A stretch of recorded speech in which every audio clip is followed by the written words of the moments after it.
শালা টাকার বস্তাটা পড়ে গেল। শালা পাইলট, প্লেন আসতে চালা।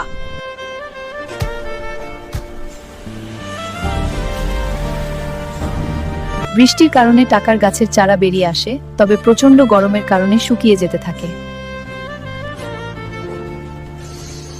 ওমা, এই মরুভূমিতে তো একটা টাকার চারা গাছ পড়ে আছে। আজ থেকে আমি প্রতিদিন এই চারাটিতে পানি দিব। এই তো আমার টাকার গাছটা একটু বড় হচ্ছে। এই তো আমার গাছে টাকা ধরেছে। এখন থেকে আমার আর টাকার অভাব থাকবে না। এই টাকার গাছ পেয়েছি, এটা কেটে আমি বড় লোক হব।